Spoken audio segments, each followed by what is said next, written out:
कक्षा 12वीं की देखिए सभी विद्यार्थी ध्यान देकर सुने। आज का यह वीडियो आप सभी के लिए काफ़ी इम्पोर्टेंट रहेगा। इस वीडियो में आप सभी को मैं त्रैमासिक परीक्षा के लिए विषय राजनीतिक शास्त्र का एक पेपर कंप्लीट करवा रही हूँ, ताकि आप सभी 80 नंबर में से आराम से 60 से 70 नंबर प्राप्त कर सके। ठीक है, चलिए तो वीडियो को स्टार्ट करते हैं और प्रश्न की ओर आगे बढ़ते हैं। तो देखिए पहला प्रश्न है हमारा कि शीत युद्ध के दौरान दूसरी दुनिया के देश किस सैनिक संधि के साथ जुड़े थे? तो इसका आंसर रहेगा वार्सा पैक्ट के साथ। ठीक है, दूसरा प्रश्न, वर्तमान में रूस के राष्ट्रपति कौन थे? तो इसका आंसर आएगा व्लादिमीर पुतिन। ठीक है, इसके बाद में है हमारा तीसरा प्रश्न, 9/11 की घटना हेतु निम्नलिखित में से किसे उत्तर माना गया था?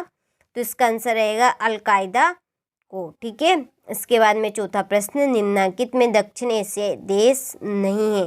तो इसका आंसर रहेगा थाईलैंड।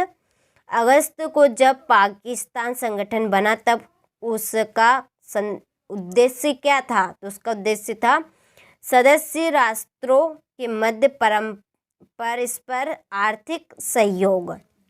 ठीक है, इसके बाद है भारतीय कम्युनिस्ट पार्टी कब विभाजन का शिकार हुई थी? तो इसका आंसर रहेगा 1964 में।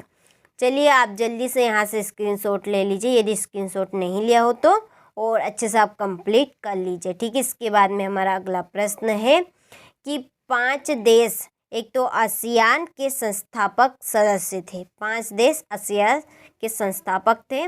अमेरिका वर्चस्व को चुनौती दे धरातल से मिलेगी? तो सांस्कृतिक और आर्थिक सोवियत संघ में डेडेस को सर्वाधिक पसंद किया? तो इसका आंसर रहेगा राज कपूर। 1946 में केसी नियोगी की अध्यक्षता में गणित योजना सलाहकार बोर्ड की सिफारिश पर डेडेस बना। तो योजना आयोग पुराने शीत युद्ध का केंद्र यूरोप था, जबकि नए शीत युद्ध का एशिया था। ठीक है, डेडेस को अफ्रीकन गांधी के नाम से जाना जाता है, तो नेल्सन मंडेला को।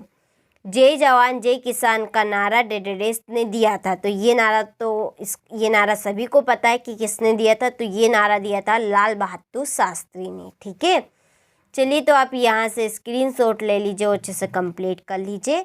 इसके बाद में हमारी जोड़ी है, देखिए क्यूबा मिसाइल संकट, ये है 1962। शाक थेरेपी, ये आएगा आर्थिक मॉडल। विश्व का प्रथम बिजनेस स्कूल, वाइटन स्कूल अमेरिका। यूरोपीय यूनियन मुख्यालय, इसकी जोड़ी है बुलेस बेल्जियम। ताशकंद समझौता, इसकी जोड़ी, ठीक है, इसकी जोड़ी रहेगी आपकी 10 जनवरी 1966। जनसंघ किसकी है? दीपक। ठीक है, तो यहाँ पर मैंने टिक मार्क और देखिए सभी को इसलिए भरा है ताकि आप सभी का यहाँ पे ज़्यादा समय बर्बाद ना हो। ये जो बचा समय है इसमें आप इन प्रश्नों को अच्छे से कंप्लीट कर सके। ठीक है, चलिए तो अगले प्रश्न की ओर आगे बढ़ते हैं। तो देखिए हमारा अगला प्रश्न रहेगा, ये रहा। ठीक है, एक वाक्य में उत्तर। ठीक है, जो कि यहाँ पर मैंने लिख दिए हैं। एक बार हम अच्छे से पढ़ लेते हैं ताकि आपको समझ में आ जाए और आप कुछ और आगे बाद में पढ़ लेना। ठीक है, संयुक्त राष्ट्र संघ का व्यापार किस विकास सम्मेलन कब हुआ? तो इसका आंसर है 1964। स्वतंत्रता की घोषणा करने वाला प्रथम सोवियत गणराज्य कौन था? तो लुधियाना था। इसके बाद में ताशकंद किस देश की राजधानी है? तो यह है उज्बेकिस्तान की। सद्दाम हुसैन को कब आक्रमण किया? तो 30 दिसंबर 2006 को। चीन ने भारत पर कब आक्रमण किया? 1962 में। कच्छ तीव कहाँ स्थित है? तो यह है गुजरात में। और भारत में चुनाव करने के लिए कौन उत्तरदायी है? तो भारतीय चुनाव योजना। ठीक है, चलिए तो आप जल्दी से स्क्रीनशॉट ले लीजिए इन दोनों प्रश्नों का। देखिए यहाँ पर मैंने टिक मार्क लगा दिए, तो आप अच्छे से इनको कंप्लीट करें। अगले प्रश्न की ओर बढ़ते हैं। 2 नंबर वाले इम्पोर्टेंट प्रश्न हैं। गुट निरपेक्षता का मुख्य, ठीक है, मुख्य उद्देश्य लिखिए। शाक थेरेपी की 2 परिणाम लिखिए। अमेरिका वर्चस्व का परिणाम, ठीक है, परिणाम किसे माना जाता है? यूरोपीय आर्थिक संगठन क्या है? भारतीय श्रीलंका मतभेद के 2 कारण लिखिए। भारतीय जनसंघ ने किन 2 प्रमुख विचारों पर विशेष जोर दिया? नीति आयोग के क्रियाकलापों में किन्हीं अहम भूमिका रही है?